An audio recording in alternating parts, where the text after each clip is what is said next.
This is the heart of the Teutoburger Wald, a relaxing and peaceful forest near Hanover in northern Germany. I'm Matthew Settle. In 9 AD, this place was anything but peaceful. It was a battleground where 18,000 Roman soldiers, led by their commander Varus, were ambushed by thousands of German tribesmen, led by the former Roman soldier Arminius. For 3 days, Varus would try to fight his way out of a death trap.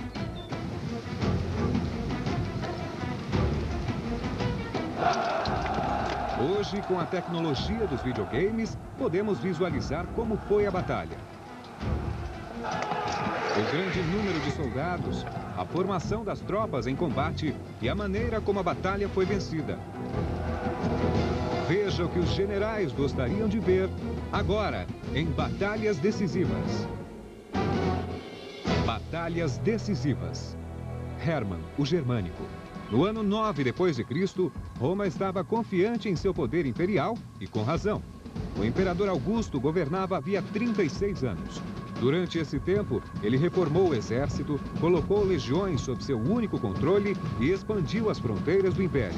Os romanos nunca estiveram tão bem. This is a sense of power unlimited and Rome's right to rule. So there's tremendous confidence. The gods are on Rome's side. Augusto era sobrinho neto de Júlio César. Ele acreditava descender do deus Apolo e deu seu nome a um dos meses do ano, agosto. But if he was a god, he was certainly in disguise. He was short, he walked with a limp, and at the age of 72, he could only see out of one eye. But with that one eye, he had a great vision for his empire. Augusto expandira as fronteiras romanas para protegê-las de invasões. Ele se orgulhava porque as tribos que viviam fora dos limites haviam sido colonizadas e adotaram os costumes romanos. Isso parecia funcionar até mesmo nas áreas mais selvagens do Império, como a Germânia, a atual Alemanha. Novas vilas eram construídas. Mainz, Colônia e Bonn eram cidades militares romanas e ficavam a oeste do rio Rhine. A leste do rio Rhine era outra história. As terras entre o Rhine e o Elba sempre foram um território perigoso. O jovem comandante romano Drusus lutara ali contra as tribos germânicas 20 anos antes. Ele as afastara até o rio Elba antes de cair de seu cavalo e morrer aos 29 anos. Mas antes de morrer, ele conseguira pacificar a região. Agora, chegava a hora de romanizar essas terras tribais. In 7 AD, Augustus Caesar appointed Quintilius Varus as governor of Germania. His job was to set up administrative systems in the Rhineland and turn it into a proper Roman province. Varus had an eventful family history. Both his father and his grandfather had committed suicide after political failure. But Varus had no intention of continuing this family tradition. Varus was brought in from the east. He had been a governor of Syria. It was said by one of the ancient sources that Varus was a crook. Varus, when he went to Syria, was poor and Syria was rich. And when he left, Varus was rich and Syria was poor. Mas Varus era administrador e não comandante de batalha. He thought that the German people had advanced so far along the process of provincialization that they were eager to learn how to work with Roman law and Roman principles of government. Depois de chegar à Germânia, Varus tentou preparar um sistema de impostos nas regiões tribais e criar boas relações com os líderes locais. O mais proeminente deles era Arminius. Suas terras ficavam entre os rios Rhine e Elba. Arminius já parecia romano em tudo, menos no nome. Ele tinha cerca de 25 anos e passara a vida adulta no exército romano. Ele era oficial dos auxiliares. Os soldados auxiliares eram recrutados em províncias e nas fronteiras. Eles serviam em unidades de 500 homens e eram comandados pelos próprios líderes locais. Sua função era auxiliar as legiões. Arminius era um comandante muito hábil. Ele aprendera latim e se tornara cidadão romano como recompensa pelo desempenho no campo de batalha. Varus, the Romanized tribesman, was an example of what could be achieved in the region. The two became firm friends and aided the officers' mess. Arminius is a man with a foot in both camps. figures such as Arminius, who both relate to the local native population and the Roman authorities, are crucial to the whole project of the Roman Empire. But behind the smiles, the reality was completely different. Most of the tribes feared that Varus would force them to pay heavy taxes to Rome, instead of the goodwill gifts or tribute they normally sent to the emperor. It looks as though, from Varus right up to the imperial throne, there was an expectation that Germany was now ready to be made into an ordinary province. They were ready to pay their taxes like everybody else, and they miscalculated. The tribal leaders feared that if their lands became part of a Roman province, they would lose all their power and influence. Political independence, which had existed as a client state, would be gone. And that was a hard pill to swallow for the leaders unless they had some really clear guarantees that they were going to be employed in this new provincial regime. Arminius sabia que eles tinham razão. Durante seus anos no exército, ele conhecera a mão de ferro do governo romano. Varus precisava ser detido. He was the leader of the resistance movement, and he certainly knew enough about Roman society, and especially the Roman army, to really know what he was resisting.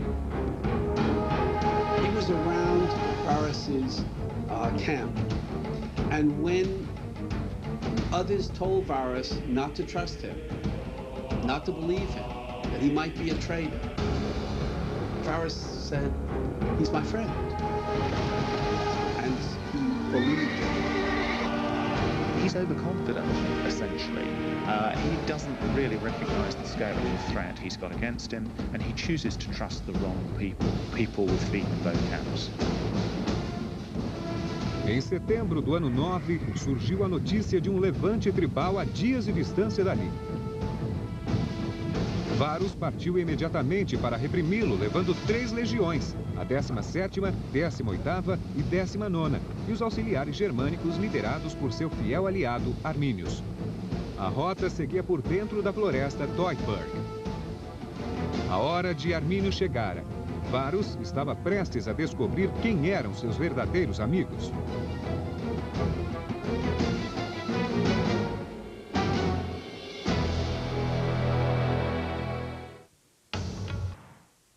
No ano 9 depois de Cristo, o exército romano estava a caminho de suprimir uma revolta tribal na Germânia. Estava em jogo a expansão oriental do Império. Varus liderava um exército de 18.000 homens com vagões carregados de provisões. O material dos oficiais incluía grandes camas de madeira. As 3 legiões estavam entre as melhores de Roma e eram o orgulho de Augusto. Augustus was to refer to military campaigns as fishing with a golden hook. That is to say, you really are taking sometimes a risk with one of your greatest assets, your military manpower. Os romanos temiam encontrar na floresta um lugar selvagem e primitivo. Para eles, o mundo acabava na grande floresta de carvalhos ao norte. 100 years later than the events we're discussing, Tacitus, writing his Germania, talks about semi-mythical, part human, part animal figures. So there are areas deep in the interior of Germany which are almost perceived as mythical to the Roman elite. Para as tribos germânicas, as árvores da floresta marcavam locais sagrados. As árvores de Natal que levamos para casa são vestígios de tais crenças. Na floresta, os romanos foram obrigados a abandonar a formação de marcha habitual e fazer uma coluna sinuosa com mais de 3 quilômetros. Um destacamento da cavalaria seguia na dianteira. Varus e seu séquito viajavam no meio da coluna.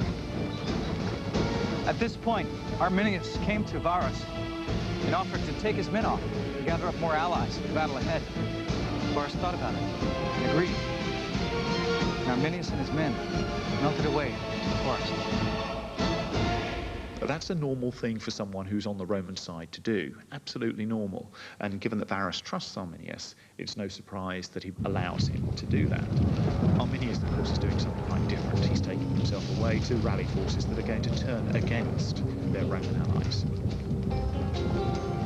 A coluna romana avançava com apreensão.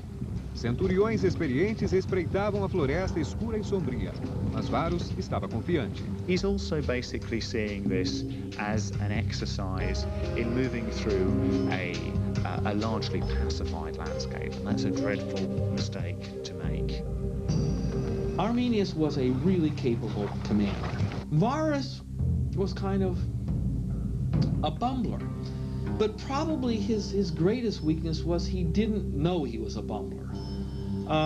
He didn't accept advice. Os romanos estavam confinados a uma trilha estreita na floresta, com uma colina escarpada de um lado e um pântano de outro. E para piorar, o tempo se fechou com chuvas e ventos fortes. They couldn't deploy in battle line. They couldn't station cavalry on the flanks to protect the infantry from counterattack on the sides, flanking motion. It was a tremendously bad place for Romans to fight.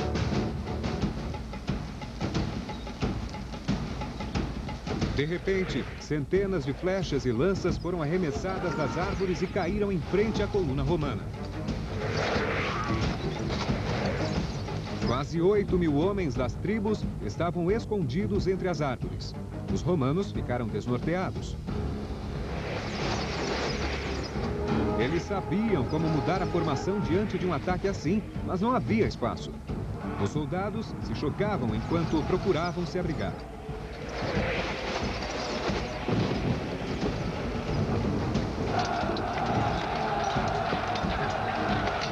Quando os romanos tentaram escapar por entre as árvores, descobriram que os germânicos haviam preenchido com terra o espaço entre os troncos. Um trabalho que devia ter levado semanas. What we see is just how much other planning went into this. This has taken a lot of thought. How do you break the army up? And then, once you've got them in some of the least favourable land, how do you capitalise on that? Varus deve ter recebido a notícia do que acontecera alguns minutos depois. Communication must have been quite difficult along the line of the column, so terrible things could be happening in one place, and the others wouldn't really know much about it. They may hear muffled screams from afar, but they wouldn't necessarily know what was going on. O restante do exército germânico saiu da floresta pelos dois lados da trilha. Uma chuva de lanças foi seguida pelo combate com espadas. It was probably never possible to come together in legionary strength because of the nature of the battlefield, which was chosen entirely by Arminius. Varus had been caught in the perfect ambush. He saw the shocking reality behind the slaughter. He'd been betrayed by a man he was proud to call a friend.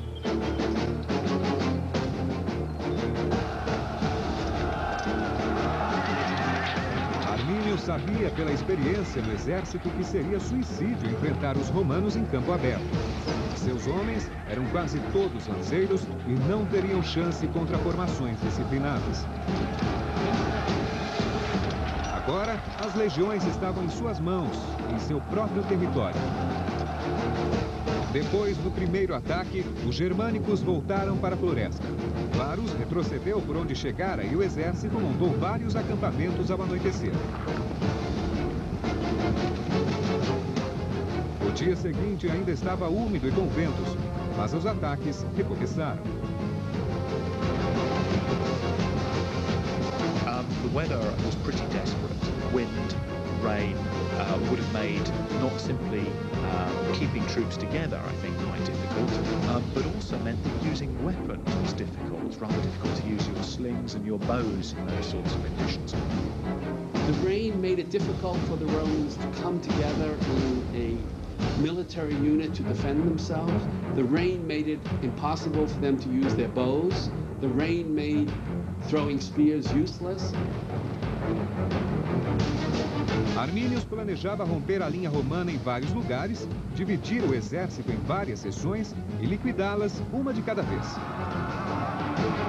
Grupos de soldados tentavam escapar, mas eram facilmente derrubados no caminho entre a trilha e o pântano. The Romans fought in the rain, they fought in the sunshine, but no one can fight in the Even allowing for the element of surprise. Why were the heavily armed Romans unable to put up more of a struggle against their lightly armed attackers? The answer may have been that Arminius equipped a section of his army with Roman weapons. No Germanic weapons were ever found on this battle site. A derrota era inimaginável para Varus. Ele fora capturado no meio da floresta com 3 preciosas legiões do imperador.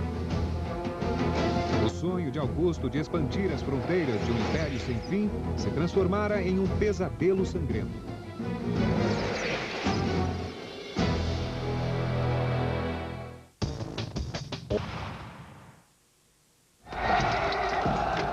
No ano 9 depois de Cristo, um exército romano de 18.000 homens lutava para sobreviver em uma floresta germânica. Estava em jogo a expansão oriental do império.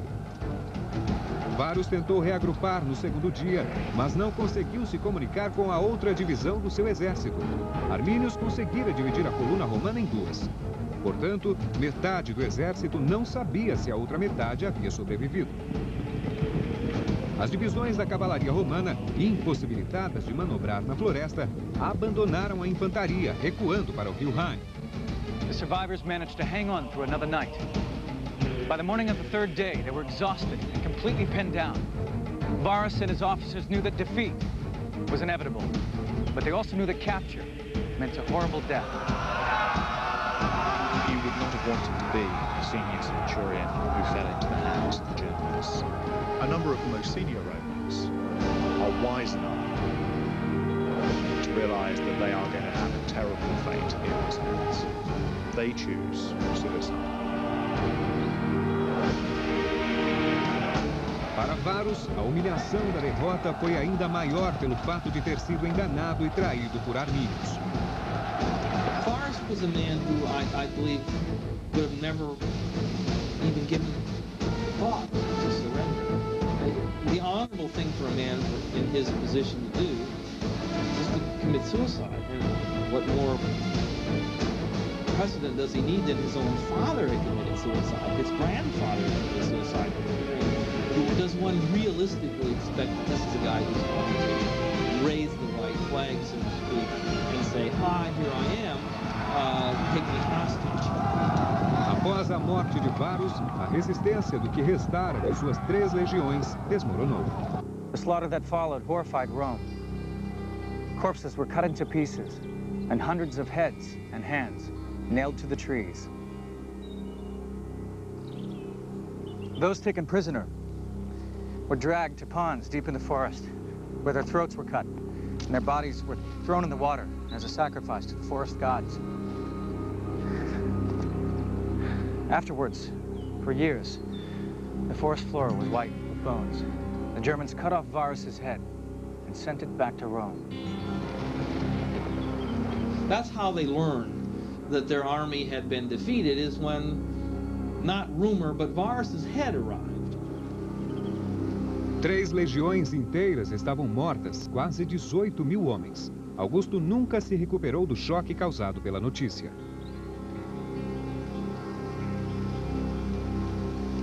Nightmares. Augustus suffers nightmares with this.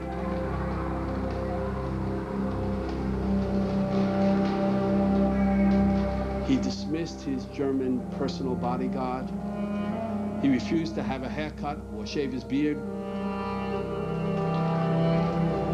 Augustus just could not ever quite sleep at night afterwards, and would awaken in the middle of the night yelling, Varus, Varus, give me back my legions.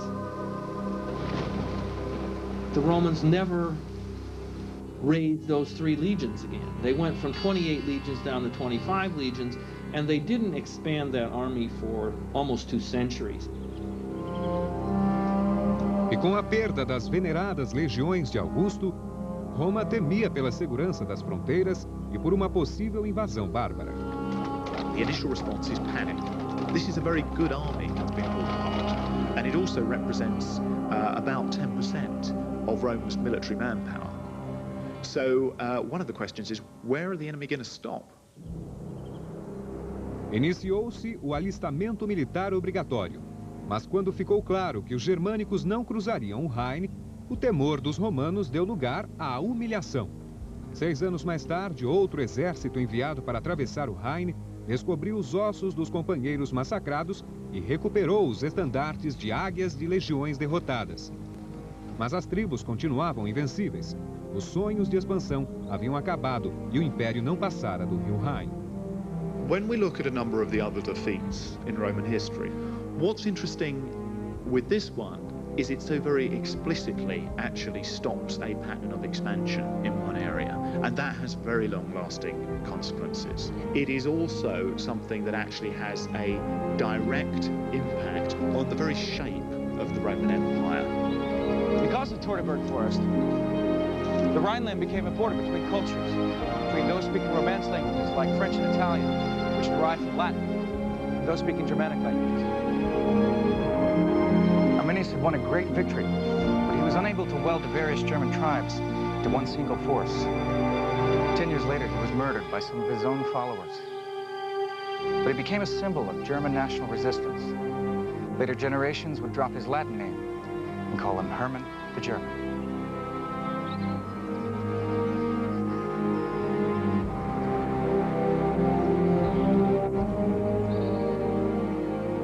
In 14 AD, Augustus died. In his will, he warned his successor not to make war east of the Rhine. The Romans had suffered a tremendous blow to their confidence. They'd been outwitted by barbarians. The whitened bones of Varus and his soldiers marked the boundary of the Roman Empire.